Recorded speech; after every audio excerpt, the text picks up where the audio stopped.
Kalabaog, kaya inaya ng lumpong amo ang anak ng kasintahan na magsiping sila dahil gusto nga niyang magkaanak. Mapapayag nga kaya niya ito? Nasa labas ng bahay si Joseph, nakatanaw sa mga batang naglalaro. Napapangiti siya dahil pangarap din niyang magkaroon din ng anak para maging tagapagmana. Katabi niya ngayon si Yas, na anak ng kanilang driver, na alam niyang inosente at wala pang karanasan. Maganda ang babae, pero hindi niya alam kung mabait ito dahil palaging nagkasalubong nga ang kilay. Hanggang pangarap na lang para kay Joseph ang lahat dahil wala siyang girlfriend.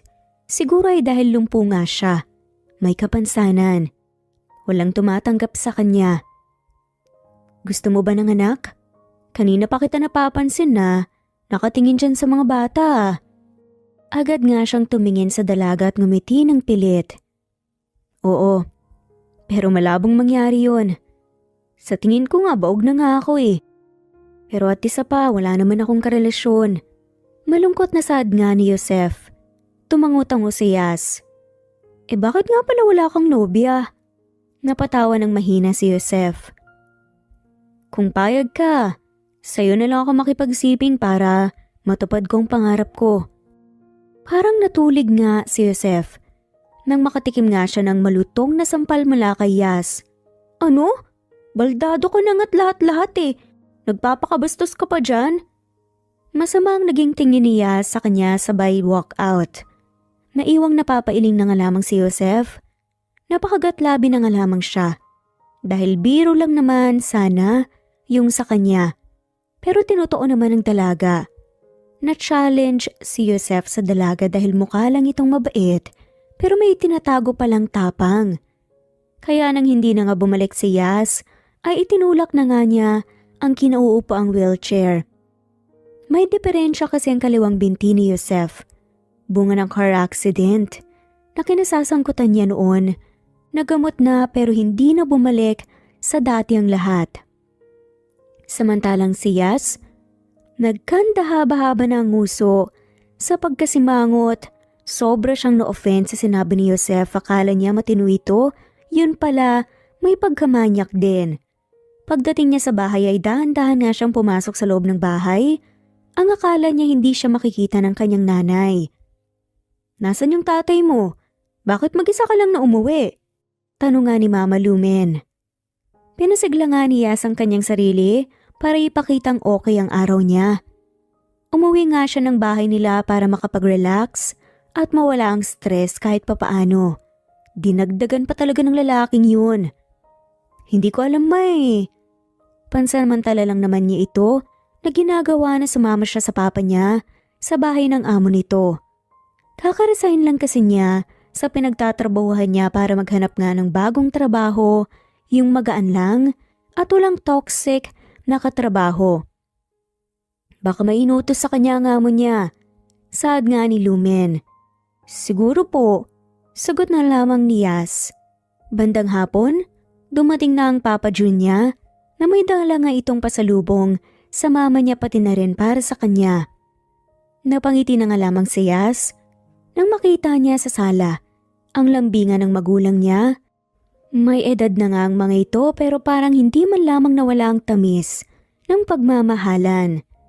Nasa tamang edad na si Yas para mag-asawa pero hindi pa siya nakapagrelasyon kaya hindi pa nga niya naranasan ang magkaroon ng intimate moment sa isang tao. Ang gusto ngang mahanap ni Yas, yung gaya ng papa niya. Yung kahit na may edad na, hindi pa rin mawawala ang pagmamahal sa kabiyak. Nandito ka na pala anak. Kanina pa ako naghahanap sa'yo, hindi ka naman nagpasabi na mauuna ka palang umuwi. Sabi ni Papa June. Napailing na nga lamang si Yas. Kung magsusumbong naman siya ngayon, tiyak na magagalit ang papa niya sa amo nitong pasmado ang bibig. Kaya lang hindi naman siya bata para maging sumbongera. Ang tagal mo kasi papa eh. Kaya nauna na lang ako umuwi. Mag-aakbay pa ang magulang niya na pumasok sa kusina. Ang siyang nagpaismid na nga lamang sa kanya. Hindi yata nilalanggam ang mga to. Gayong nandito nga sila at sobrang sweet sa isa't isa. Inutusan ako ng amo kong mag-deposit ng pera sa bangko. Sagot nga ni Papa June. Ang talagang amo ng papa niya ay ang magulang ni Joseph, especially yung daddy nito. Pero dahil anak ito, ay amo na rin nito ang amo ng ama. Delikado naman yata yun, mahal. Paano kung may nakakaalam na may dala kang malaking halaga? Nakakatakot naman. Singit pa nga ni Lumen. Napaismid na nga lamang si Yas nang makita niyang ipinaghila nga ng papa niya ng upuan ng kanyang mama, tinaalalay ang makaupo. Sumasakit yung puos niya. Sa dalawang ito, para bagong mag-asawa lang ang peg palagi nila. Hindi naman pwedeng umangal ako, mahal. Nakakahiya din kina sir, pero sa awa ng Diyos ay wala pa namang nangyaring ganun. At saka, nag-iingat ako palagi. Sabi nga ni Papa June. Napangisi si Yas. Nang ipinaghila na nga rin siya ng upuan ng papa niya at sabay na nga silang naupo na dalawa. Napapailing na nga lamang siya dahil sobrang tagal makakain ng ama dahil inaasikaso pa nga nito ang mama niya. Ang swerte talaga ng matandang to. Sa isip-isip nga niya. Kamusta naman yung trabaho mo doon, Papa? Usisa nga ni Yas. Ngumiti ang ama niya na sobrang gaan base sa kwento ng mama niya. Nung hindi pa nga siya nakauwi rito, masaya naman daw ang papa sa pagtatrabaho doon kasi parehong mabait yung amo, saka hindi pala utos at hindi din mahilig mang sermon kaya nagtagal ito. Halata naman dahil nakapagpaayos nga ng bahay ang papa niya. Tumutulong din siya sa mga gastusin at nakapag-ipon na nga rin kahit na papaano kasi may trabaho naman siya. Kaya konkrete na yung bahay nila ngayon. Ang mama niya ay may business doon sa syudad na nagpapasaya rito kaya masasabi nga niyang maayos na nga rin ang buhay nilang pamilya kahit papaano. Okay naman, masaya. Nakangiting sagot nga ng kanyang Papa June. Nagumpisa na nga rin kumain si Yas dahil kumukulo na nga ang tiyan niya sa gutom. Noong Pasko, magkano naman po yung bonus na natanggap mo mula sa kanila? Tumawa ang papa niya. Hindi ko alam. Kinuha agad ng mama mo. Hindi ko pa nga nakita eh. Reklamo nga ni Papa June pero nakangiti lang naman. Napangusa naman ang kanyang mama na si Lumen. Hoy, hindi ko kinuha sa'yo, hoy, kusa mong binigay. Nagmumukha pa akong pera sa harap ng anak mo. Sabi nga ni Mama Lumen. Napangisi na nga lamang si Yas. Oh, sorry na. Mahal, oo na, binigay ko pala. Natatawang sagot naman ni Papa June. Napakagatlabi na nga lamang si Yas. Nang maghalikan ng magulang niya, sa harapan niya mismo. Uy, mahiya naman po kayo. Nasa kusina tayo kumakain, wala sa kwarto no. Nagkatawanan ng magulang niya. Kinabukasan ay maagang nagsing si Yas dahil maglalaba nga siya ng maruruming damit nila. Napasukan niya yung mama at papa niya na nagkakape sa kusina pero napangiwi na nga lamang siya. Nang mapansin niyang nagsusubuan pa talaga ng cake ang dalawa tapos sinusuklayan ng papa niya ang buhok ng mama niya. Magkape ka muna anak, sasama ka ba sa akin ngayon? Tanong nga ni Papa June. Ipinatong naman ni Yas ang dala nga niyang laundry basket sa ibabaw ng mesa at kumuha nga ng baso para uminom ng tubig. Sa susunod na lang po siguro ako, Papa. Maglalaba ako ngayon eh. Napangiti si Yas nang kinuha nga siya ng mama niya ng isang slice ng cake at ibinigay sa kanya. Hindi pa naman siya nagkaroon ng karelasyon pero swerte siya kasi nagkaroon nga siya ng mapagmahal na magulang. Hindi na muna nagagahan si Yas, mamaya na lang pagkatapos niyang maglaba para diretso na. Alis na ako anak ha. Yung damit ng papa mo na pamalit, huwag mong kalimutang dalhin baka matuyuan siya ng pawis. Sabi nga ni Mama Lumen. Napaikot na nga lamang ang mga mata ni Yas. Sobrang sarap ng pagmamahal nitong mga magulang niya. Pero kung mag-away, ang bilis lang magkabati. Napaka-healthy talaga ng relationship. Opo mama, sagot na nga lamang ni Yas. Nang makaalis ang mama niya, ay tinapos na nga ni Yas ang mga labahin niya. Wala siyang itinira para bagong lalabhan na naman sa susunod. Hindi naman masyadong nakakapagod dahil gagamit siya ng washing machine. Sa kabilang banda, nagkandahaba nga ang leeg ni Joseph sa pagtanaw kung dumating na ba si Manong June at kasama ba nito ang anak na si Yas. Napailing na nga lamang si Joseph nang muntik pa nga silang magkabanggaan ng mga may edad na lalaki dahil bigla nitong pumasok sa loob ng gate at papalabas din siya. Nagmano kagad siya rito bilang paggalang na nakagawian na nga lamang din niya mula pa noon. Magandang umaga po, Manong. Kasama niyo po ba si Yas? Magalang na tanong nga ni Joseph. Napagatlabi na lamang si Joseph nang mapatingin siya sa mukha ni Manong June. Baka magtaka ito kung bakit niya hinahanap ang anak nito. Mabuti na lang ay wala namang pagtataka sa ekspresyon ng mukha nito. Naglalaba pa siya, sir. Susunod na lang daw po pagkatapos. Sagot nga ni Papa June. Napahinga ng malalim si Joseph. Baka hindi na nga yan babalik rito dahil galit nga sa nasabi niya. Ginawa na lang rason ng paglalaba ko no. Gusto sana niyang humingi ng tawad rito para naman hindi sila magkagalit. Ganun po ba? Sige po, maggagahan na muna kayo. Nakapagluto na yata ang mga kasambahay. Ngumiti naman sa kanya ang may edad na lalaki. Salamat po, sir. Sagot ni Papa June.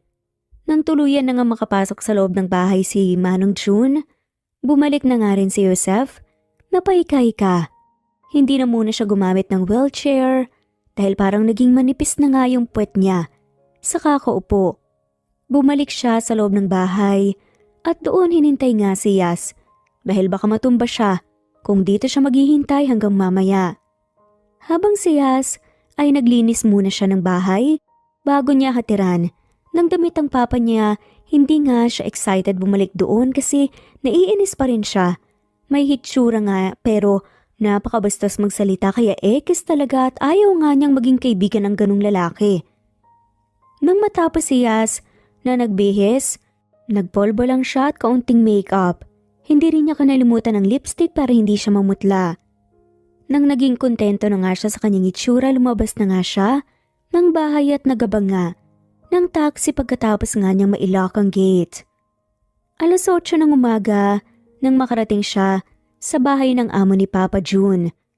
Bukas naman ang gate, kaya dumiretso na nga siya sa loob saka nakasalubong din niya ang kasambahay na si Honey. Kilala na nga siya ng babae pero hindi talaga niya masasabi na magkaibigan silang dalawa pero mabait naman ito at friendly. Magandang umaga, Yas. Kakaalis lang talaga ni Kuya June kasama si Sir Terence. Nakangiting sabi ni Honey. Ngumiti si Yas at tinabihan nga si Honey na nagdidilig ng halaman sa bakuran. Hindi pa niya na-meet ang asawa ng amo ni Papa June. Siguro hindi nakatira sa bahay na ito pero wala naman ding naikwento ang ama niya tungkol doon. Hintayin ko na lang. O ikaw na lang magbigay ng damit niya. Natawa si Honey sa kanya. Ang bait mo na mga anak, mabait din kasi si Kuya Jun eh. Komento ni Honey. Natawa na nga lamang ito. Depende sa taong pakakasalumuhan niya. Kaya nga siya umalis doon sa pinagtatrabahuan niya dahil nagkaroon nga siya ng kaaway na hindi lingid sa kalaman ng magulang niya. Wala kasing modo. Tinalsikan ba naman siya ng tubig na galing sa inidoro? Nagdadabog kasi ito at pansin niyang may kaunting inggit sa kanya, kaya ganun. Ninudgod nga niya ang mukha sa tubig ng balde. Doon sa comfort room mabuti na nga lamang, hindi sa mismong inidoro talaga. Balak pa nga sanang magreklamo, buti na lang hindi tumuloy dahil magkakalabasan sila ng baho talaga. Hindi ka sigurado dyan, Honey. Nagkatawanan na nga lamang ang dalawang babae. Nang matapos ito sa pagdidilig ng halaman, inaya nga siya nito na pumasok sila sa loob ng bahay at dumiretso sila sa kusina. Samahan mo akong kumain ng manggayas. Nakabili kasi ako ng bagoong kanina eh, sobrang sarap. Natatakam na sabi ni Honey. Parang nagkaroon ng pakpak ang tenga ni Yas sa narinig. Gustong gusto din nga niyang kumain ng mangga kahit sabi ng iba ay para lang sa nagbubuntis sa mga ganong prutas. Sige, dahan-dahang humila ng upuan si Yas nang nasa kusina na nga silang dalawa ni Honey habang si Joseph ay dahan-dahang bumangon sabay baba ng kama nang makaramdam nga siya ng uhaw. Ayaw nga niyang maging alagain, kaya pinipilit nga niyang kayanin na mag-isa kahit nahihirapan siya. Pinagpawisan ng marami si Joseph nang tuluyan na nga siyang makababa ng hagdan. Yung hakbang niya ay nabibilang na lang para makarating nga sa kusina pero bigla nga siyang nagkaroon ng lakas ng loob nang marinig niya ang boses ni Yas sa loob ng kusina. Nagkatitigan silang dalawa. Nung makapasok na nga siya sa loob bago pa nga siya makahila ng upuan, ay nagmamadali ng lumabas ng kusina ang talaga para iwasan siya. Naiwan na nga lamang na napakagatlabi si Joseph. Paano pa siya makakahingi ng tawad kung iiwasan naman siya nito? Nakita din niyang nagugulan si Honey sa naging aksyon ni Yas, pero mas pinili na nga lamang niyang wag magsalita. Pinipilit niyang makasunod sa dalaga palabas ng bahay, mabuti na nga labang naabutan niya ito. Bakit ba iniiwasan mo ko, Yas? Tanong na nga ni Joseph. Tahimik lang ito, ni hindi nga siya nilingon. Sinubukan niyang lumapit rito pero lumayo ito sa kanya. Huwag kang lumapit sa akin. Ang dali mo namang makalimot pagkatapos mo akong pagsalitaan ng hindi maganda. Basta ka nalang magkaka-amnesia ng ganyan, ha? Natigilan si Joseph. Hindi naman siya nakalimot. Kaya nga gusto niyang humingi ng tawad. Nagtatanong pa kasi siya, hindi sana ganun ang sinabi niya. I'm sorry, okay? Biro lang naman yung sinabi ko sa'yo naniwala ka naman agad. Nakita niyang sumimangot siya sabay sana tumawid sa kabila pero hindi natuloy dahil dumating ang daddy niya kasama ang ama nito. Uuwi ka na ba anak? Tanong ni Papa June. Napansin niyang huminga ng malalim si Yas at ngumiti sa papa nito. Opo papa, may ipinahatid lang si mama sa'yo. Nandun na kay Honey na iwan ko. Nakita ni Joseph na ngumiti ang daddy niya sa kanya at tumingin sa dalaga na para bang natutuwa. Huwag ka munang umuwi iha. Sumama ka muna sa amin, may business meeting ako tapos maghapunan tayo pagkatapos. Singit nga ni Mr. Ilustre. Mahihiya naman sigurong tumanggi siya sa alok ng daddy niya. Ang ganda ng dalaga ngayon, bagay dito, ang suot na bestida, saka ang ginamit nga nitong lipstick. Sige po. Sad na nga lamang ni Yas. Maya-maya lang ay bumaba na nga si Manong June sa driver's seat para maalalayan nga siyang makapasok sa loob ng kotse, kaya magkatabi silang dalawa ni Yas. Samantalang si Yas, sobrang bad trip nga dahil imbes na makauwi na nga siya ng bahay ay naabutan pa talaga siya ni Mr. Ilustre at naayang kumain sa labas. Mas lalo tuloy siyang nainis nang mapansin nga niyang ngumingiti si Joseph sa kanyang tabi na parang may nakakatuwa sa kanilang sitwasyon kahit wala naman talaga. Pagdating nila sa isang kainan ay dinala nga sila ng matandang lalaki doon para sa mismong mamahalin na restaurant nga sila kumain. Mas maaasar siya dahil iniwan silang dalawa ng anak nito, sumama pa din ang papa niya. Ano, mapapahiya ang papa mo kung magwa-walk out ka ngayon? For sure magtatampo ang daddy ko. Sad nga ni Joseph sa babae. Napakagatlabi na nga lamang si Yas. Wala siyang choice, kundi indahin nga ang inis niya sa lalaking kasama. Hinayaan niya itong mag-order kasi ayaw niyang magsalita baka kung ano pa nga ang masabi niya. Ba't kasi ang tagal ni Papa? Sad na nga lamang ni Yas. Mahina lang ang pagkakasabi niya pero iba din ang tenga ni Joseph dahil narinig pa rin ito. Ganon ka ba talaga? Kasuklam sa akin ha? Hindi umimik si Yas. Pagdating ng kanilang pagkain, hindi na nga siya nakaimik pa dahil inaasikaso siya ng lalaki. Kahit nahihirapan itong tumayo. Hindi naman ako baldado para alagaan mo. Kaya ko na. Nakita niyang natigilan si Joseph at agad nga na naupo. Hindi naman lahat ng may kapansanan. Alagain. Napahinga ng malalim si Yas. Alam niyang hindi biro ang kalagayan ng lalaki pero doon lang talaga siya nawala ng gana rito nang ayain nga siya nitong magsiping daw silang dalawa, which is nagpagulat sa kanya. Sa dami ng babae ay siya pa talaga ang natanong ng ganun.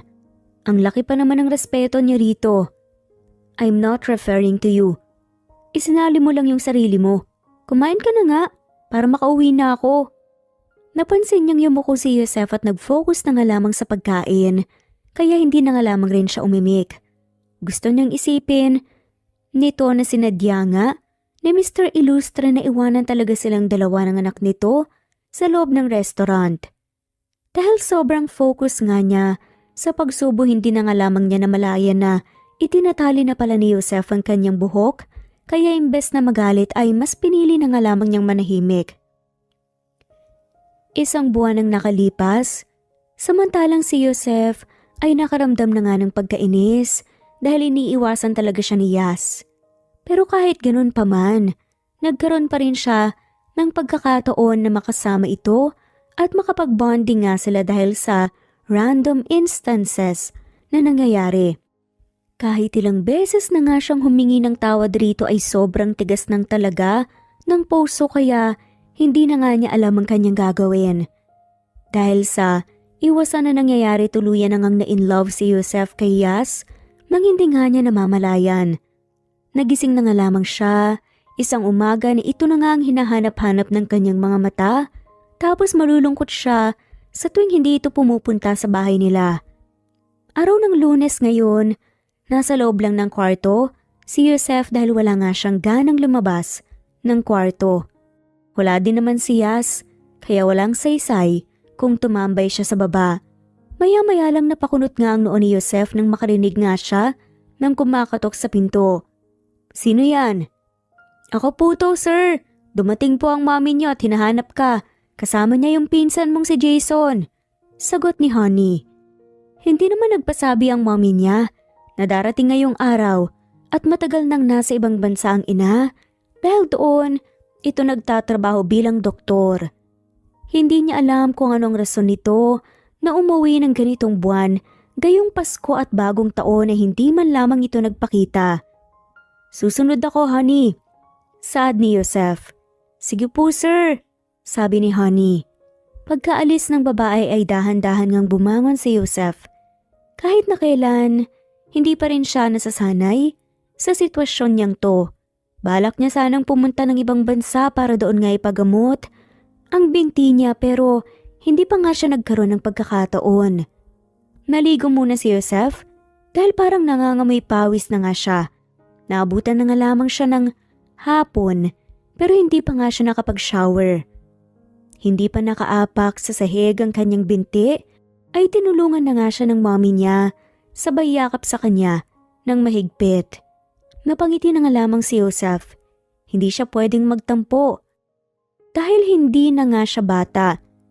Nasanay na nga rin siya na nasa ibang bansa yung mommy niya at yun ang kinalakihan niyang set up. "Kamusta ka na, anak?" Nakangiting tanong nga ni Mrs. Ilustre. Ngumiti lang si Joseph pero ang totoo, sobrang lungkot ng buhay niya. "Okay lang, mommy. Walang pinagbago, ganito pa rin. What are you doing here?" Kitang-kita niya ang tuwa sa reaksyon ng mukha ng mommy niya. Dumaan daw ito sa office para puntahan ng daddy niya. Hindi niya alam kung ano ang sekreto ng dalawa, kung bakit hanggang ngayon ay nagmamahalan pa rin ang mga to kahit matanda na. Nagkangitian silang dalawa ni Jason at nag-high five pa sabay yakap sa isa't isa. "Kamusta ka na, pinsan? Ilan na yung anak mo ngayon?" tanong ni Jason. Hindi naman sila palaging may contact ng kamag-anak nila dahil parehong busy, kaya walang update kung ano na nga ang nangyayari sa buhay ng bawat isa. Nakakahiya mang sabihin pero alam niya at ramdam niyang hindi na nga siya magkakaroon pa ng partner dahil sa kalagayan niyang ganito, kahit pagtakbo nga ng malakas ay hindi niya magawa. Paglakad pa nga lang ng maayos ay sobrang hirap na. "Heto, walang karelasyon. Hindi ko alam kung makakahanap pa ba ako ng kabiyak." Ngumiti si Jason at tinapik ang kanyang balikat.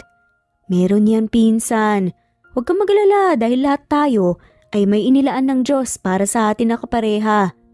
Pagpapalakas naman ni Jason ng loob niya. Tumango lang naman si Joseph pero hindi siya naniniwala sa ganun. Kung para sa normal na tao, meron, pero sa kanya parang malabo. Pagkatapos nilang mag-usap ay nagpahinga na nga lamang ang pinsan niya, tapos ang mommy niya Pinuntahan ng daddy niya sa opisina. Parang iiyak ang araw na hindi nakapag-bonding ang dalawa. Makalipas ang 1 linggo, habang si Yas ay naging busy nga sa buhay niya, hindi na nga siya nakasama sa papa niya doon sa malaking bahay. Dahil nagkaroon na nga siya ng trabaho sa office ng isang shipping company at sa computer siya naka-assign. Mas gusto na nga lamang niya ang working vibe. Sobrang gaan, saka walang toxic na katrabaho. Lahat, tulungan at bigayan, kaya natutuwa siya. Pagdating niya ng bahay ay siya na nga ang gumawa ng lahat ng trabaho dahil umuwing gabi ang mama niya dahil busy nga ito sa business nito at wala na nga siyang panahon para gumala pa. Gising pa siya nang umuwi ang magulang niya at naglalambingan na naman ang mga to na napakasakit nga para sa kanyang mata. Lumapit siya sa dalawa at nagmano sa inabutan nga siya ng isang paper bag. "Kumain na po kayo," saad ni Yas. Ngumiti ang mama at papa niya. "Salamat anak, bigay pala yan ni Mrs. Ilustre. Kararating lang nila galing ibang bansa. Kasama yung pamangkin nito na binata," sabi nga ni Papa June. Ngumiti naman si Yas. Gusto niyang pumunta doon sa malaking bahay at personal na magpasalamat sa ginang dahil sa binigay nga nitong mamahaling kolerete sa mukha at pati perfume na magagamit talaga niya sa trabaho. "Ang bait naman po, Papa." Parang namimiss na din niya ng kaunti ang lokong si Joseph. Matagal na kasi silang hindi nagkita tapos kusa na lang nawala yung galit niya rito dahil okupado na nga ang isip niya sa trabaho. "Lahat naman sila mabait anak." Nakangiting sugot pa nga ng Papa Jun niya. Nang gumabinay, sabay na nga silang kumain lahat tapos natulog pagkatapos. Nang magkaroon ng isang araw na day off si Yas, ay bumili siya ng maraming prutas para dalhin doon sa malaking bahay. Hindi pa siya nakababa ng taxi, ay parang nagningning na nga ang mga mata niya na nakatingin sa gwapong lalaki na lumabas ng gate. Ito yata ang pinsan ni Joseph na sinasabi ng papa niya. Pinalis muna niya ang lalaki bago nga siya nagmamadaling bumaba ng taxi at dumiretso sa loob ng gate. Nadatnan niya si Honey na naglilinis sa may sala kaya agad nga niya itong niyakap ng mahigpit. "Nakita ko yung pinsan ni Josefa. Ang gwapo." Nagkatawanan silang dalawa ni Honey dahil sabay nga silang kinilig. "Oo nga napaka-expensive. Base sa narinig ko, single daw," sabi nga ni Honey. Sabay silang nagtatalon ng kaibigan sa tuwa. Natigil lang silang dalawa nang may tumikhim at nakita nga niyang magandang babae na kahit matanda na, litaw pa rin talaga ang beauty nung kabataan. "Ikaw ba yung anak ni June?" Nakangiting tanong nga ni Mrs. Ilustre. Ngumiti si Yas at nagmano sa matandang babae. "Opo." Nagtaka si Yas dahil bigla nga siyang niyakap ng sobrang higpit ni Mrs. Ilustre. "Ang ganda mo naman, bagay kayo ng anak ko," sabi pa nga nito. Napalunok na nga lamang si Yas. Ipinapamigay na nga yata ng ginang yung anak nito sa kanya. Tingin niya parang ang gwapo naman ni Joseph pare-pare sa kanya. Wala na bang ibang babaeng nakitang matanda sa anak nito? Napansin niyang siniko siya ni Honey na parang hindi ito napaihinga sa sobrang kilig. "Ah, salamat po," sad na nga lamang ni Yas. Napailing na nga lamang si Yas dahil bigla na nga lamang siyang inakay ng matandang babae paakyat ng hagdan at humantong sila sa kwarto nito. Nalula siya sa dami ng binigay nitong bestida sa kadamit sa kanya. Sobrang hirap tanggihan dahil lahat maganda. Parang ni minsan hindi nga nasuot. Hapon na nang makauwi ng bahay si Yas, hindi na nga niya hinintay ang papa niya na dumating. Nauna na lang siya. Hindi niya nakita si Joseph, siguro naman ay nasa trabaho ito at maraming ginagawa. Tuwang-tuwa ang mama niya nang sabay na nga lamang silang nagtinginan ng maigi. "Ang dami naman ito anak. Ganon talaga sigurong mayayaman no? Parang isang beses lang kung suotin ng mga damit tapos bibili na naman ng ulit ng bago," sabi nga ng mama lume niya. Nakangiti nga si Yas. Ganun talaga mama. Parang walang luma sa mga damit na ito eh. Lahat po bago. Napakaganda. Nang makapili nga ang mama niya sa bestida na nagustuhan nito, ay kanya-kanya na nga silang tago ng damit at gamit doon sa loob ng kabinet. Samantala habang nagmumuni-muni, naisip nga niya na makalipas ng 2 linggo si Joseph nakaramdam ng lungkot dahil hindi na nga niya talaga nakikita si Yas. Hindi niya alam kung napatawad na nga ba siya ng dalaga o baka naman tuluyan na nga siyang umiwas dito. Hindi rin siya nagtatanong kay Manong Jun dahil nahihiya siya. Okay ka lang anak? Bakit palagi ka na lang nagpipirme dito sa loob ng bahay? Na-meet ko na pala si Yas. Nung nakaraan sinabihan ko pa nga siya na bagay kayong dalawa. Nakaiting sabi nga ni Mrs. Ilustre. Napangiti si Joseph. Yung mommy talaga niya balak pa yatang maging kupido nilang dalawa ni Yas. Papatulan kaya siya ng dalaga kung sakali? Siguro hindi kasi pabigat siya, baldado at wala nang pakinabang. Mom naman, nakakahiya doon sa tao baka kung ano pang isipin niya. Natawa na nga lamang ang mommy niya. Hindi naman siya nag-isip ng hindi maganda. Nagpasalamat pa nga siya eh. Sagot nga ni Mrs. Ilustre. Pagkatapos nilang mag-usap ng mommy niya, lumabas na nga ito ng kwarto at pumasok si Honey na may dalang hapunan. Salamat Honey. Okay ka lang sir? Bakit palagi ka na lang nagkukulong dito sa kwarto mo? Pagdating mo galing sa trabaho. Tanong nga ni Honey. Napailing si Joseph. Nahihirapan na akong lumabas ng bahay sa ganitong sitwasyon ko. Saka wala din naman akong pagkakabalhan. Tinapik ni Honey ang kanyang balikat. Nandito naman ako. Kung gusto mong lumbas, gumala tayo sa syudad. Salamat Honey. Napangiti na nga lamang ito sa kanya. Siya nga pala. Kamusta na si Yas? Parang hindi ko na siya nakikitang pumupunta rito sa bahay ah. Usisa nga niya at hindi na nga talaga niya napigilan. Okay lang siya sir. Busy na siya kasi nakahanap na siya ng trabaho ngayon. Pero nagagawin naman siya rito kapag lumalabas silang dalawa ni Jason. Sad nga ni Honey kaya napakudot ng noo si Joseph. Ha? Anong meron sa kanilang dalawa ni Jason? Nagkagustuhan na atang dalawa eh. Sagot naman ni Honey kahit hindi sigurado. Naikuyom ni Joseph ang kanyang kamao. Ang sakit ng puso niya, parang binibiyak dahil sa selos. Pero sa bagay, wala namang kapansanan si Jason kaya yun gusto ni Yas. Gusto ni Yas si Jason? Sa tingin ko lang naman po. Sagot ni Honey. Pagkatapos mag-usap nilang dalawa ng babae, nagpaalam na nga ito sa kanya na babalik na nga sa kusina. Parang nawala ng lakas si Joseph sa kanyang nalaman. Ang sakit ng puso niya, buti sana kung wala siyang feelings para sa dalaga pero mukhang in love na nga ata siya. Lalo na nung hindi nga niya ito nakakasama at nakikita. Samantalang si Yas ang malungkot dahil hindi niya alam kung bakit. Wala pa nga siyang inspirasyon ngayon. Ayaw nga niyang tumandang dalaga.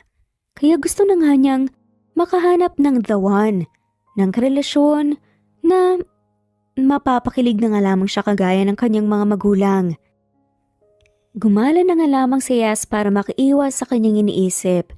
Binilhan nga niya ang kanyang mga magulang ng pizza at ewan ba niya kung bakit binilhan nga rin niya si Joseph. Nagpasalamat nga ang kanyang ina sa kanyang binigay. Samantala, nagpunta nga ito sa mansyon.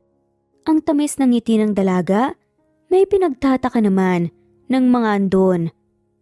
Anong ginagawa mo rito? Tanong nga bigla ni Joseph nang makita nga siya. Napasimangot si Yas. Ang cute talaga ng dalaga parang biglang nalimutan ni Joseph na masakit ang kanyang tiyan. Hindi ka ba masayang makita ako? Ba't ganyan naman yung reaksyon mo? Natawa ng malakas si Joseph. Sobrang saya. Gayong hindi na pala ito galit sa kanya. Siyempre masaya pero nakakagulat naman. Galit ka sa akin, di ba? Ngumiti sa kanya si Yas. Kumakabog ang kanyang dibdib. Nang maglakad nga ito palapit sa kama sabay upo. Okay na yun. Salamat ah. Sorry ulit dun. Hindi na mauulit. Sad na nga lamang ni Joseph. Nagulat si Yusef nang biglang hawakan ni Yas ang kamay niya, sabay pisil. Pinapatawad na kita.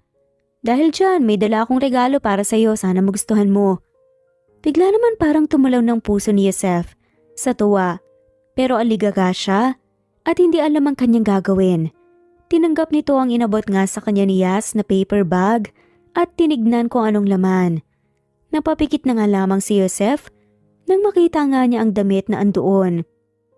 Dali-dali nga siyang tumayo dahil parang may naramdaman siyang kakaiba. Ang sakit ng tiyan ko! Reklamo nga ni Yusef. Humarap sa kanya si Yas at napansin niyang itinaas nito ang kanyang suot na damit at may pinahid nga ito sa kanyang tiyan. Tapos maya-maya lang ay biglang umanghang na nga. Ano ba kasing kinain mo? Bakit sumakit ang tiyan mo? Napangiwi na nga lamang si Yusef. Dahan-dahan siyang inalalaya ni Yas na naglakad pabalik sa kama. Tapos pinahiga nga siya nito. Nalamigan lang yata. Baka naman nalipasan ka ng gutom. Kahit na masama ang kanyang pakiramdam, hindi niya maiwasang hindi mapangiti at kiligin sa concern na pinapakita niya sa kanya. Pinangarap lang niya ito pero ngayon nangyayari na. Kumakain naman ako sa tamang oras. Maya-maya lang ibiglang bumukas ang pinto at pumasok si Honey na may dalang pagkain para sa kanya tapos isang baso ng tubig. Thank you sis. Akin na lang yung tubig May gamot ako rito para sa sakit ng tiyan. Agad siyang nilapitan ni Yas at ito pang naglagay ng gamot sa kanyang bibig saka pinainom nga ng tubig.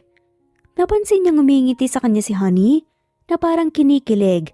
Parang nakaramdam siya ng guilt nang maisip na lumalabas ito kasama ng pinsan niya. Hindi sila close ni Jason pero hindi rin naman sila magkaaway. Sadyang hindi lang sila pareho ng trip sa buhay. Kahit pa noong hindi pa nga siya ganito. Nakaramdam ng hiya si Yusef dahil lumapit nga sa kanya si Yas para pakainin siya at kuminhawa ang tiyan niya. Nang makainom nga siya ng gamot dahil biglang nawala ang kaunti na sakit nito. Ikaw nang bahala kay sir lalabas na ako. Nakangising sad naman ni Honey. Napakagatlabi na nga lamang si Yusef dahil yung ngisi talaga ni Honey parang may kasamang panunodyo. Oo na. Pagkalabas ng kwarto ni Honey, hinarap siya ni Yas para matapos nga siyang kumain at uminom ng tubig. Salamat. Napangwi na nga lamang si Yusef nang ma-realize kung ano ang nasabi niya. Si Yas pala ang kasama niya. Walang anuman. Kamusta ang pakiramdam mo? Nawawala na ng konti yung sakit. Sana nga tuluyan na itong gumaling. Hinaplos ni Yas ang kanyang tiyan at parang tumalon ang kanyang puso. Matulog ka na muna. Kung may kailangan ka magsabi ka lang sa akin Tumango naman ang lalaki. Hindi ka pa uuwi? Parang ayaw pa ngang pauwiin ni Yusef ang dalaga dahil gusto pa nga niya itong makasama. Natawa na nga lamang si Yas.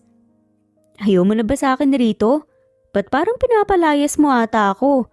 Ang tagal kaya nating hindi nagkita. Napailing na nga lamang si Yusef. Hindi naman sa ganun. Nagtanong lang ako. Dahil baka hinahanap ka na sa inyo. Alam kong mahal na mahal ka ng mga magulang mo. Ngumiti ito sa kanya. Sobrang halata, di ba? Hindi ka nga nagkamali dahil tumawag na ang isa sa kanila.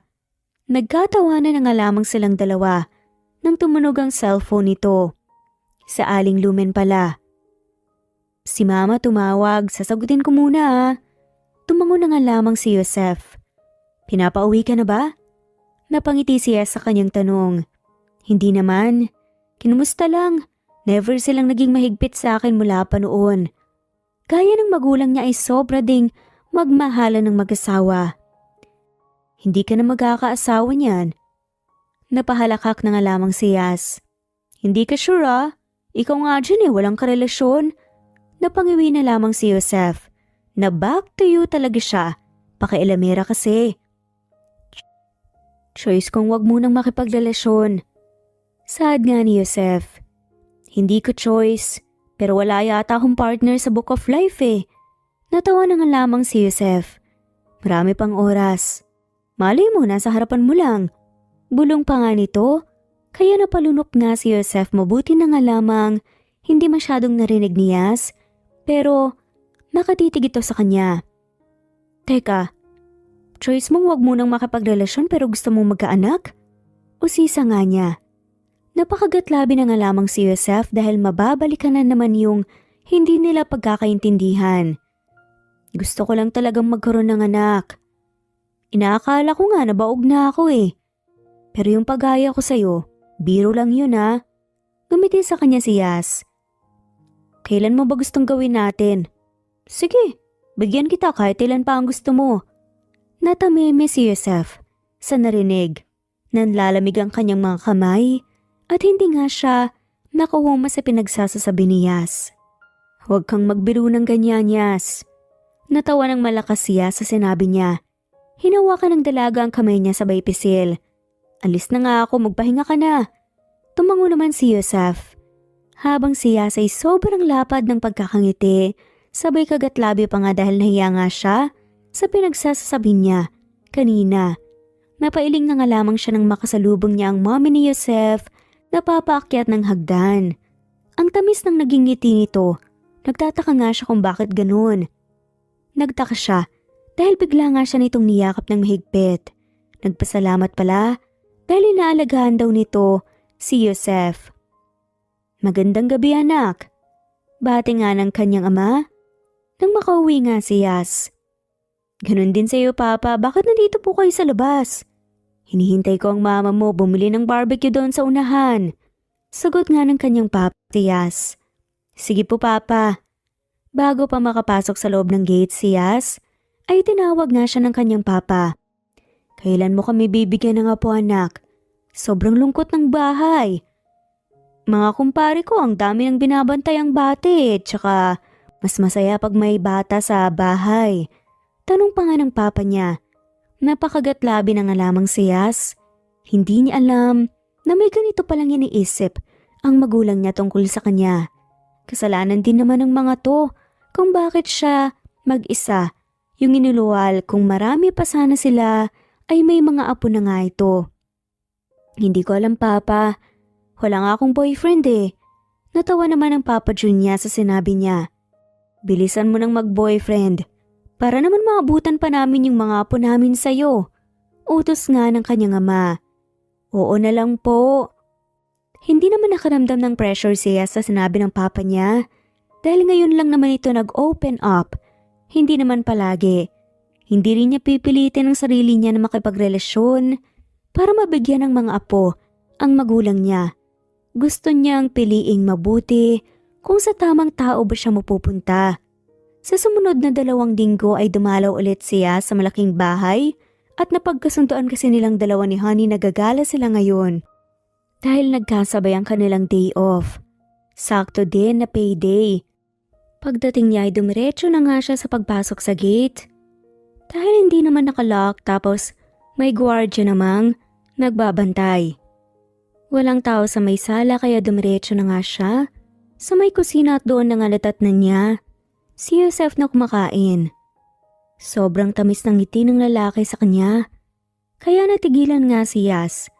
Tapos bigla na nga lamang niyang naramdaman na sobrang bilis ng tibok ng kanyang puso. Parang may nagiba sa tingin niya sa lalaki. Nag-glow ito tapos sobrang gwapo. Bago pa nga siya makaramdam ng kung ano-ano, binati na nga niya ito. Wala ka ng date ngayon? Napakunot ang noon ni Yas. Hindi naman ako nakikipag-date eh. Hindi nakaimik si Yas. Nangabuti ni Yosef ang kamay niya at pinaupo sa tabi nito. Napalunok siya dahil nakaramdam nga siya ng spark kay Yosef. Parang may kuryente na nanulay nga sa kanyang kalamnan nang magkadikit ang kanilang balat. May nakarating sa aking chismis na lumalabas ka raw kasama si Jason. Paano na pala ngayong bumalik siya ng California? Napangiwi si Yas. Ayaw na nga niyang maalala ang lalaking yun. Kung yun lang ang magiging karelasyon niya, ay wag na lang. May ilang beses lang yun, pero hindi naman nasundan eh. At saka ayoko namang mapunta sa ganung level. Nakita niyang nagibang itsura ni Yosef. Grabe talaga yung lalaking yun. So ibig sabihin may ginawa pala siyang masama. Kinuwento kasi nito na meron ngang ginawang masama ang lalaki sa kanya at pinagtangkaan nga siya. Hinawakan ni Yas ang kamay ni Joseph sabay pisil. Hayaan mo na. Wala namang nangyari, saka magpinsan kayong dalawa, baka masira pa yung pagkakaibigan nyo. Napahinga ng malalim si Joseph. Gago eh. Ano na lang kaya ang sasabihin ni Manong June kapag nalaman niya ang aksyon niyang yun? Napangiti na nga lamang si Yas. Sumama ka na sa amin ngayon ni Honey, lalabas kami. Hayaan mo na yon.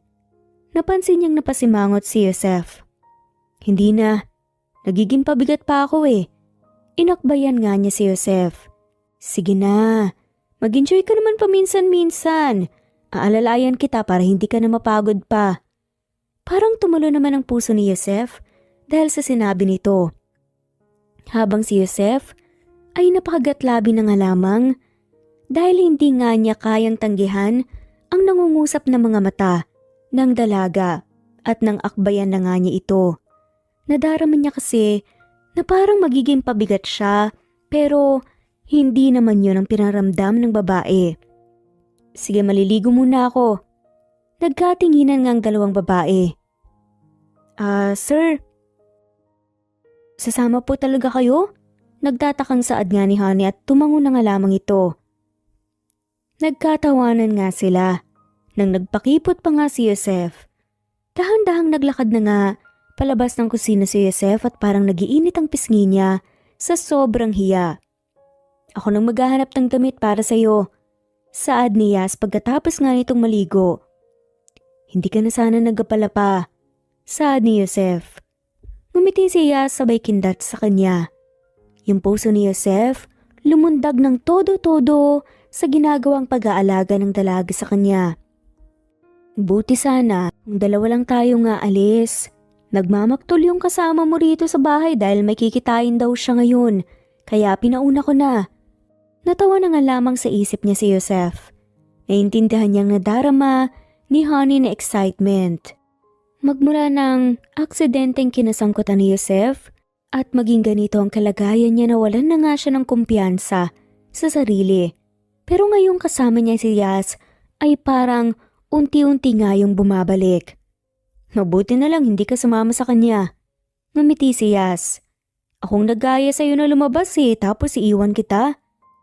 Hindi maintindihan ni Joseph ang puso niya. Parang nagsirko-sirko na nga sa sobrang tuwa. Makalipas ang ilang minuto, naupo na nga sa ibabaw ng kama si Joseph, tahimik lang siya na nakatingin kay Yas na naghahanap ng damit niya. Napahinga na nga lamang ng malalim si Joseph. Na-imagine niya ang sarili niya, nakasama si Yas hanggang pagtanda, yung tipong aalagaan siya nito. At parang nararamdaman na nga niyang pag-aalaga nito. Maya-maya lang nagbihis na nga siya kaagad nang bigyan siya ng damit na maisusuot nga ni Yas. Nang matapos siya, inalalayan nga siya nito. Habang pababa sila ng hagdan at tumiretso na nga sa paglabas ng front door. Marunong namang magmaneho si Joseph pero dahan-dahan lang siya dahil kasama niya si Yas. Masaya nga siya dahil ito ang unang beses magmula ng maksidente siya ay may nagaya nga sa kanyang gumala. Saan mo gustong pumunta? Ngumiti sa kanyang dalaga. Sa mall na muna tayo, okay lang ba sa'yo? Oo naman, sunod lang ako sa gusto mo. Nginitian siya ni Yas. Parang nakalipad nga sa alapaapang sarili ni Joseph ngayon dahil nagkaroon siya ng pagkakataong gumala kasama nga ang dalaga. May inis siyang nadarama sa pinsan niyang si Jason dahil sa ginawa nito kay Yas. Parang wala na rin itong respeto sa kapatid nitong babae. Kung pumunta lang yun dito para magpalaganap ng kalandian, ay wag na lang. Bumalik na lang ito sa California, ay hindi sila nagkaroon ng pagkakataon na magbonding. Umiiwas din siya at hindi nag-aya dahil na rin sa sitwasyon niya. Pagdating nila ng mall, ay itinabi ni Joseph ang kotse sa parking lot ng mall. Tapos inaalalayan na siya ng dalaga para makapasok sila sa loob. Huminto sila sa nakadisplay na damit pang babae. Kinuha ni Joseph ang tingin niyang bagay kay Yas at itinapat niya sa dalaga. Ngumiti sa kanya si Yas dahilan para yung puso niya ay tumalo ng bahagya. Napangisi si Joseph nang kindatan siya ng dalaga. Maloko na ngayon si Yas, pero noong dati ay nakatikim pa siya ng sampal dahil sa sinabi niya ritong hindi maganda. Nang tanungin nga ni Yas kung bagay ba, saad nga ni Joseph, lahat naman ng isinusuot mo bagay sa'yo. Ngumiti sa kanya si Yas. Talaga lang maupo ka muna, pipili pa ako. Nagpasalamat naman si Joseph dahil binigyan siya ng upuan ng dalaga. Hindi talaga ito nahiya na humingi ng pabor sa staff ng mall para hindi siya mapagod kakatayo. Ngayong may diferensya na, yung binti niya ay hindi na makapatayo ng maayos, namamanhid na. Mabuti na lang hindi naputol yung mga binti niya sa aksidente noon, kung hindi ay wala na talagang silbi. Ano bang hilig mo? Tingin ko ay parang whole dress. Bumaling ang tingin sa kanya ni Yas at nginitian nga siya nito. Kahit ano naman basta gusto ko. Natigilan si Joseph at parang doble meaning nga ang sinasabi ni Yas at tumaasa nga siya na sana magustuhan nga siya nito na kahit ganito nga siya. Talaga? Hindi ka namimili? Natawa ng mahina si Yas. Ano pa bang pinag-uusapan natin dito, tao o bagay? Napailing na nga lamang si Joseph. Pwede namang dalawa. Tumango-tango si Yas. Sa tao man na bagay. Sumikdo ang dibdib ni Joseph. Isang buwan ang nakalipas, ay okay naman ang takbo ng buhay ni Joseph. Hindi na niya naiisip ang kanyang kapansanan. Basta kasama niya si Yas, ipinaparamdam nito sa kanya na walang mali sa kanya o sa pagkatao niya. Kaya sa mga panahong yun ay mas lalo niyang minahal ng palihim ang dalaga. Ang ikinabahala niya ay baka habang yung feelings niya ay nag-grow, pero si Yas ay nakahanap na ng iba na magpapasaya rito at masakit. Mahirap kung hindi magiging siya yun. Parang nagkaroon ng kulay ang buhay ni Joseph magmula nang maging close silang dalawa ng dalaga. Palagi silang lumalabas kapag wala itong pasok sa trabaho, lalo na kung day off ay magkasama sila. Gustong-gusto ni Joseph na i-treasure ang panahon kasama niya, ang babaeng mahal. Ang sweetness na ipinapakita nito sa kanya ay nagpapasaya ng sobra sa puso niya. Sana man lang magkaroon siya ng lakas ng loob para masabi sa dalaga ang tunay niyang nararamdaman, dahil kung iparamdam lang ay nagawa na niya ng maraming beses. Okay ka lang, sir? Tanong nga ni Honey. Nadatnan kasi siya ng babae na nakalumbaba sa may kusina isang umaga. Katatapos lang nilang magpalitan ng text messages ni Yas at hindi niya matantiya ang sweet na mga mensahe nito sa kanya. Kaya naisip niya kung hanggang kailan siya magiging ganito, na itatago na lang ba niya ang kanyang pag-ibig para sa dalaga? Oo naman. Marami lang akong iniisip. Pagdadahilan naman ni Joseph. Napansin niyang humila ng upuan si Honey at naupo malapit sa kanya. Iba ang glow ng mukha ngayon ng babae. Iba talaga kapag in love. Mas lalo tuloy itong naging masipag sa trabaho. Gaya ng kung paano mo masabi kaya ang feelings mo? Nakaiting sabi nga ni Honey. Nagulat nga siya sa narinig mula rito. Paano mo nalaman? Natawa ng malakas si Honey. Matagal na po ako rito sa bahay niyo, sir. Kaya alam ko po kung kailan ka may feeling sa isang babae o wala. Sagot ni Honey. Napahinga ng malalim si Joseph. Kung alam mo may posibilidad kaya na alam ni Yas? Ngumiti sa kanya si Honey. Sure akong alam din niya. Pero nanahimik lang. At sino namang hindi may in love sa babaeng yun? Bukod sa maganda, mabait pa at masipag. Sagot nga ni Honey. Napahinga ng malalim si Joseph. Sa tingin mo kaya may chance ako? Oo naman sir, kaya kumilos ka na po bago ka pa maunahan ng iba. Nakangiting sagot nga ni Honey. Napakagatlabi na lang si Joseph. Hindi naman siya papayag na mauunahan siya ng iba. Kailangan niyang kumilos. Kasi kung wala siyang chance sa puso nito, at least ay sinubukan niya. Sa kabilang banda, si Yas ay nagulat dahil may naghahanap daw sa kanya sa labas. Napakunot naman ang kanyang noo nang maisip na kung sino ang nagpunta rito para makita siya. Hindi din siguro papa at mama niya, kasi parehong busy ang mga yon. Napangiti siya. Nang paglabas niya ng building ay nakita niya si Honey na may bit-bit na bouquet of flowers. Nakakagulat naman ang pagpunta mo rito, Honey. Ngumiti nga ang kaibigan niya sa kanya. Dumaan lang ako para iabot tong bulaklak sa'yo galing sa secret admirer mo. Sagot ni Honey. Napakunot naman ang noo ni Yas. Secret admirer? Meron ba siya nun? Parang wala yata eh. Kanino galing? Takang tanong nga ni Yas. Natawa si Honey sa kanya.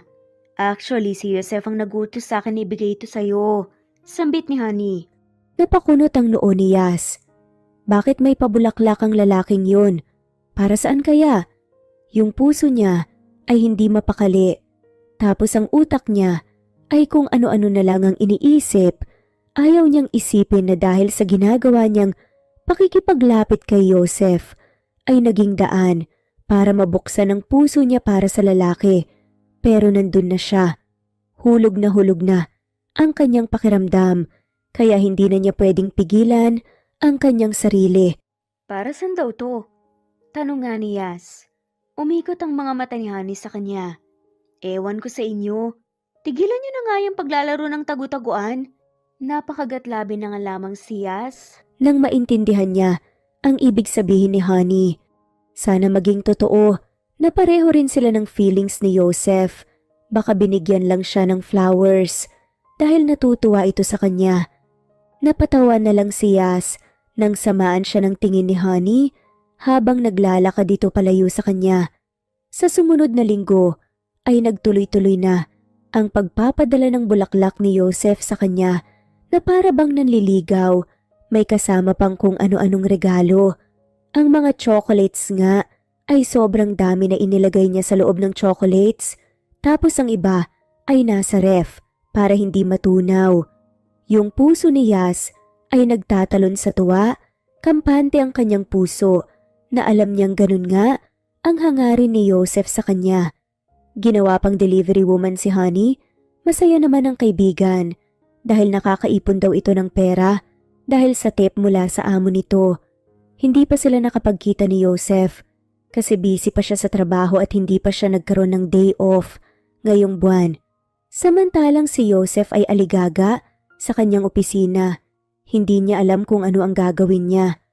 Ang dami na niyang napapadalang bulaklak, chocolates at mga regalo kaya nag-iisip na talaga ngayon si Yas kung ano ang pakay niya. Pero mas mabuti siguro kung magpaalam na muna siya sa magulang ng dalaga bago siya dumiretso rito kasi alam niya kung gaano ka-close ang mga ito.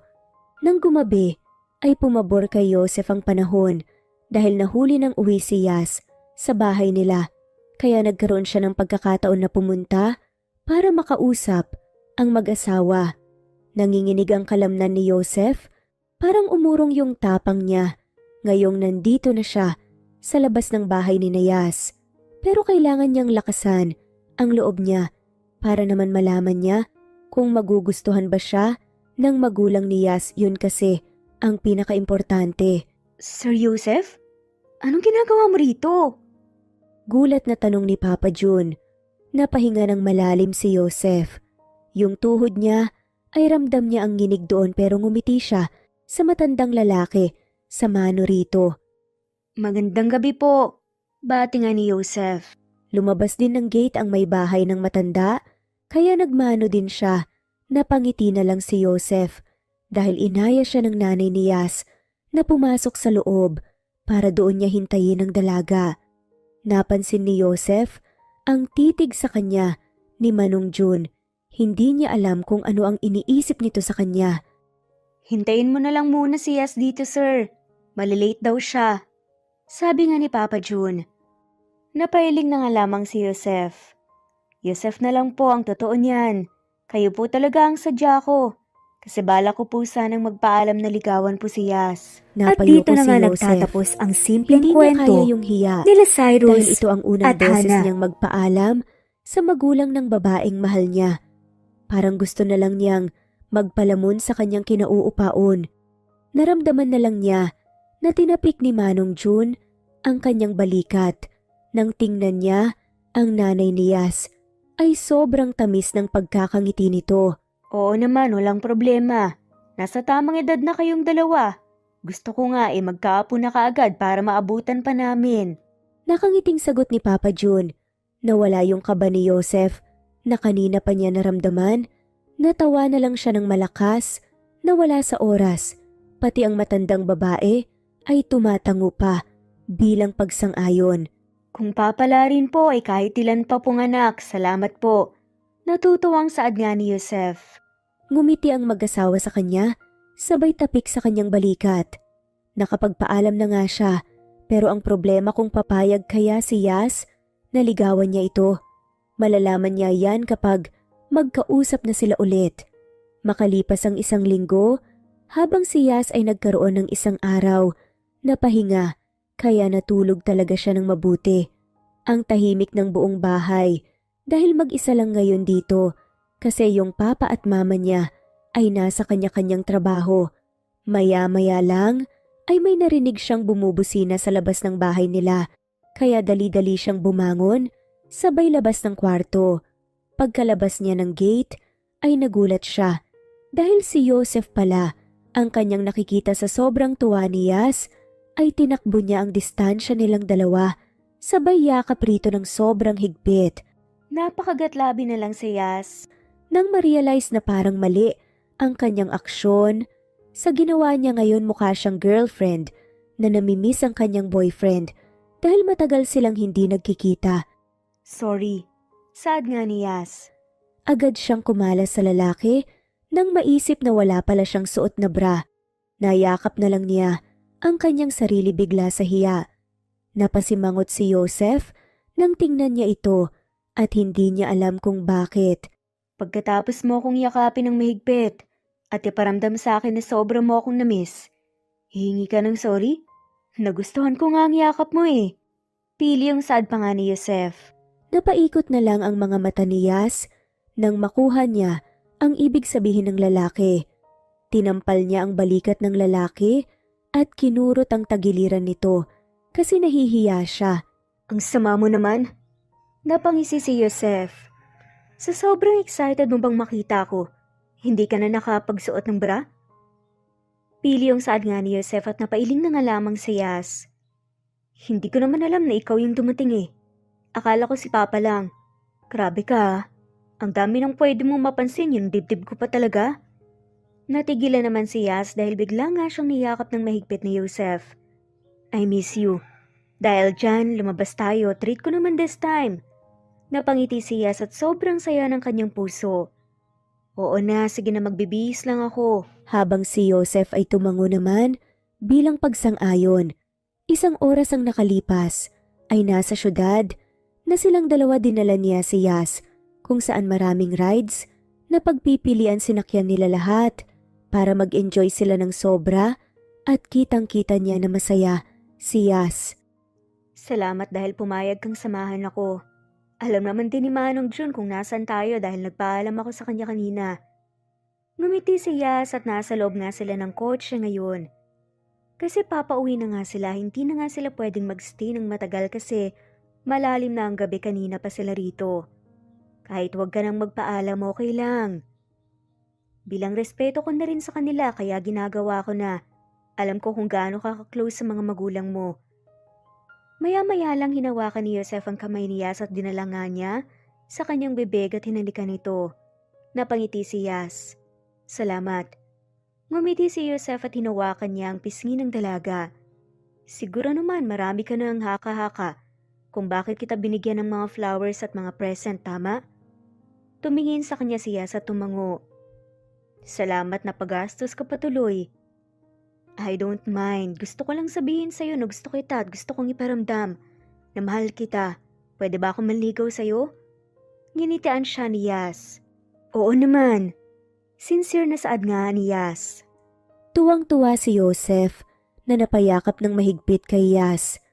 Mula noon nang pumayag ang dalaga na magpaligaw, ay ginawa niya ang lahat ng effort para malaki ang chance na sasagutin siya nito. He did his best para naman kahit papaano ay mapasaya niya ng sobra si Yas. Bumili pa siya ng sarili niyang bahay para doon sila ng dalaga mag-bonding at gumawa ng magandang memories together.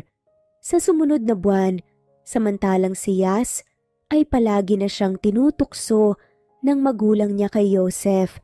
Hindi na siya makapag-deny at sobra siyang na-touch dahil nagpaalam pala muna si Joseph sa magulang niya para manligaw sa kanya, kaya wala nang rason para hindi niya ito sagutin. Deserve ni Joseph ang matamis niyang sagot. Kaya nang nagkaroon siya ng free time, ay nagpunta siya sa bahay ni Joseph na bago nitong bili at nagluto siya ng mga masasarap na pagkain. Nandito na rin ang lalaki pero wala itong kaalam-alam sa naging plano niya. Ang akala lang nito ay simpleng araw lang ngayon at walang ganap. Nakayakap sa likod niya si Joseph habang siya ay nagluluto. Anong meron? Ba't ang dami mo namang niluluto ngayon? Napangiti na lamang si Yas. Wala lang, nagulat ka ba? Palagi ko naman tong ginagawa sa bahay namin ah. Hinahaplos nga ni Joseph ang kanyang pisngi kaya nakikiliti nga siya. Pero hindi sa akin kaya nagtataka ako. Natawa ng malakas si Yas. Naisip ko kasi na mapapagastos lang tayo masyado kung palagi tayong o-order. Pareho lang naman yun. Ayoko lang mapagod ka. Nagpasalamat si Yas kasi sobrang natouch ang puso niya. Umalis ka na sa likuran ko para matapos ko na to. Tumango naman si Joseph pero hindi ito pumayag na mag-isa lang siyang magluluto kaya tinulungan na siya ng lalaki. Bandang gabi ay nasa kusina na silang dalawa. Kumakain ni Joseph, pareho silang nakasandig sa upuan kasi busog na silang dalawa. Tumayo si Joseph at nilapitan siya para yakapin ng sobrang higpit. Salamat, sobrang busog ako. I love you. Ang puso niya ay bigla na nga lamang tumalon nang marinig niyang katagang yun. I love you too. Nagniningning ang mga mata ni Joseph na nakatingin sa kanya. Tama bang narinig ko? Tanong pa nga nito at napangiti si Yas. Oo na, sinasagot na nga kita. Napatalon sa tuwa si Joseph at niyakap siya ng sobrang higpit. Napayes na nga lamang ito at nagpasalamat. Napasigaw pa nga ang lalaki. Unang buwan sa relasyon nila ni Joseph ay sobrang tuwa. Hindi siya nagsisisi na sinagot niya ito kasi puno siya ng pagmamahal mula sa lalaki. Masaya din ang magulang dahil binigyan niya ng chance si Joseph dahil mabait ito at mapagmahal. Ang magulang din ng lalaki ay masaya dahil may nagmamahal sa anak ng mga ito sa kabila ng lahat. Wala siyang pakialam kung ano ang kalagayan ni Joseph, sitwasyon nito at may diferensya basta ang alam lang niya ay mahal na mahal niya ito. Kaarawan ni Mr. Ilustre makalipas ang 2 buwan kaya dumalo sila ng magulang niya. Nagtaka siya dahil hindi niya si Joseph sa buong paligid. Sabi pa naman nito na magkikita sila sa party. Maya-maya ay biglang napasigaw si Yas dahil nawala yung ilaw at sobrang dilim ng buong paligid. Hinahanap niya ang magulang pero hindi niya mahanap na papikit na lang siya nang biglang bumalik ang ilaw at nagulat siya sa kanyang nakita pagbukas niya sa mata niya. Oh my God! Saad nga ni Yas, lumuhod kasi si Joseph sa harapan niya at meron nga itong hawak na singsing. In front of everyone, I'm asking you this. Will you marry me, Yas? Sinserong tanong nga ni Joseph at tahimik nga ang buong paligid. Naluluhan na nga lamang si Yas, tears of joy yun. Yes, I will marry you. Sa wakas sagot na nga nito. Palakpakan at sigawan ang naririnig ni Yas. Nang tingnan niya ang magulang niya, masaya ang mga itong nagyakapan. Niyakap siya ng sobrang higpit ni Joseph. Sa sobrang tuwa, itinaas pa niya ang kanyang kamay na may singsing. Hindi talaga niya inaasahan na merong ganitong ganap, akala niya birthday lang. Nang magkatitigan silang dalawa ni Joseph, ay emosyonal ito, parang maiiyak ito. Salamat, ginulat mo ako sa sagot mo. Natawa nga si Yas. Deserve mong maging masaya kasi mabuti kang tao. Sa tingin mo kaya kung makita kang nasasaktan? Tanggap kita sa kung ano ka. Ganon ka rin naman sa akin eh. Niyakap siya ni Joseph. I love you, honey. Naluluhang ang saad nito at ngumiti si Yas. I love you too, mahal. Mahal na mahal kita. Sagot nga ni Yas. At nagyakapan silang dalawa. Makalipas ang 1 taon, samantalang si Joseph ay hindi makapaniwala na sobrang swerte niya kasi nararanasan niya ang lahat ng bagay sa mundo. At ito siya ngayon sa hospital, nakatunghay sa pinakamamahal niyang misis na manganganak. Sa kabila ng lahat ng pinagdaanan niya, ay nakamit niya ang kaligayahan na hinahanap niya. Ang makahanap ng babaeng mamahalin siya at tatanggapin kung ano ang buo niyang pagkatao. Thankful siya sa Diyos dahil binigyan siya ng mabait at mapagmahal na wife at baby na mamaya lang ay makikita na niya. Manganganak na si Yas, kaya nandito na sila ngayon sa hospital. Hindi niya alam, pero hindi niya nakitaan ng takot si Yas. Chill lang itong nakahiga, pero siya ay walang pagsidla ng kaba. Hindi ka ba natatakot? Tanong ni Joseph. Ngumiti sa kanya si Yas at proud nga siyang matapang babae na pinakasalan in the situation like this. Kalmado lamang ito. Natatakot ako pero alam kong makakaya ko to dahil nandyan ka. At ang nasa itaas. Hinalikan ni Joseph ang noo ng misis niya. Nandito lang ako para sa'yo. I love you.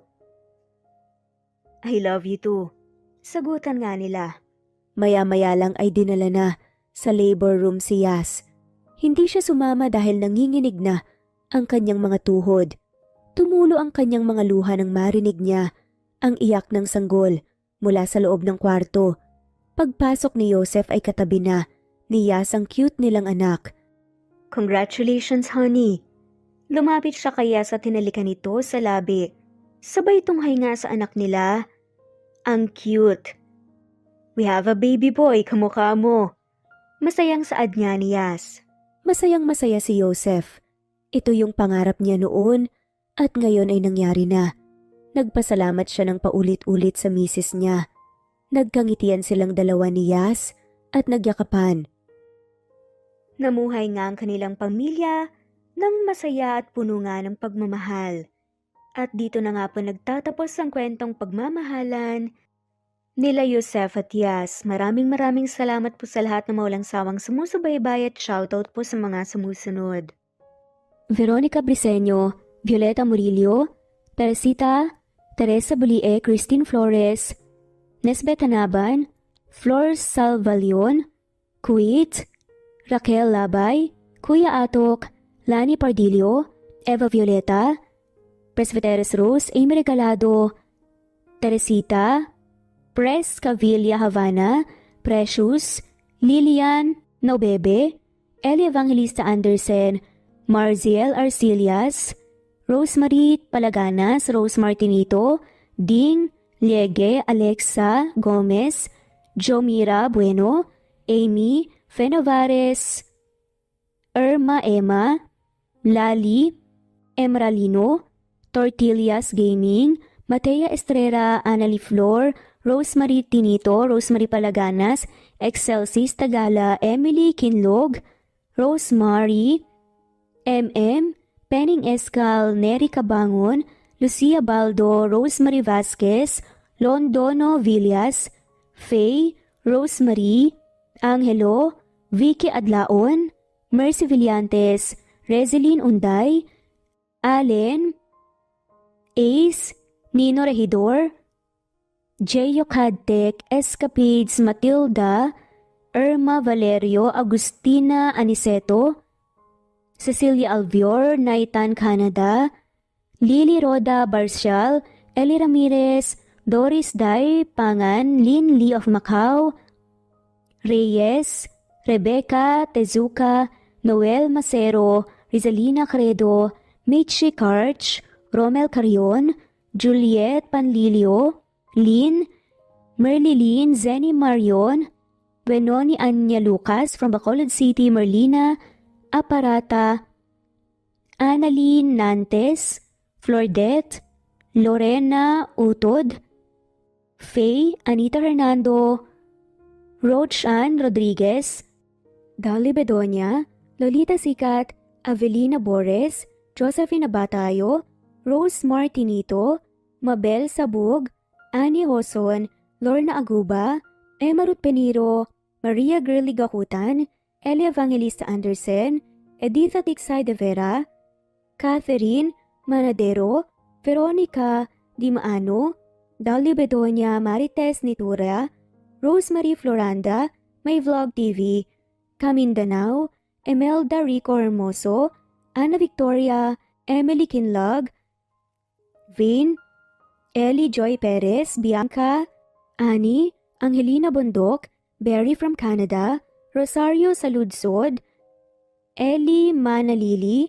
Rosita Ayam, Presbyteros Rose Ostanalito, Rolly Collado, Goldfinger, Polly Barangas, Joe Viernes, Liliano Bebe, Emerin Siana, Josefina Mangahas, Mary Rose Gumahin, Arlene Rival, Flor Cabrera, Army, Anita Hernando, Emilia Tiam, Marilu Abad, Nena Ano, Lore Galaxy, Ana Victoria, Epifania Deo Caris, Ram Dev, Ann Mariano, Rosalina Herrera, Joby Hernandez Budimel, Leonisa Zotes, Flora Gumisad, Ami Regalado, Erlinda Lencioko, Elsa Opiane, Marie Cristal Hilario, Maribel Gitao, Rose Martinito, Wena, LV Candontol, Rayland Pudadera, Nizer Sams, Elia Betinego, Pasita Eliazar, Elizabeth Centena, Cleo Waling, Marilu Borja, Emma Barbaza, Jelly Tampos, Loida Salon, Ellie Calopre, Natalie De Guzman, Mary Ann Ambalog, Natalie, Justin Otreo, Teresita De Jesus, Leonisa, Kidim Tez, Annalie Flor Pasita, Susan Upaga, Juliet Kaday, Rowena Eloba, Zenny De Vera, Ellie Manalili, Merlin Bilbar, Betty Losnong, Gloria Muñez, Theo Do Ravillar, Senen Orzame, Carmencita Falcon, Mila Gonzalez, Helen Morillo, Maria Luisa San Jose, Romana Gorospe, Dadina Velasquez, Rosemary Corpus, Yolanda de la Cruz, Kuya Ato, Teresita de los Santos, Annie Bonay, Mona Lisa Chiba, Emily Kinlog, Julieta Hermosura, Zenaida Porter, Rosalie Lapada, Evangeline Zamora, Marilu, Imelda Forteza, Prescavilla Havana, Geraldine De Jesus, Rosita Aldamita, Susan, Cecile De Luna, Presbyteros, Rebecca Tezuka, Irene, Denz, Maria Halog, Salvacion Manuel, Araceli, Jonah Losaria, Marilyn Babulia. Maraming salamat po at shoutout po sa lahat ng mga walang sawang sumusubaybay. Thanks for listening!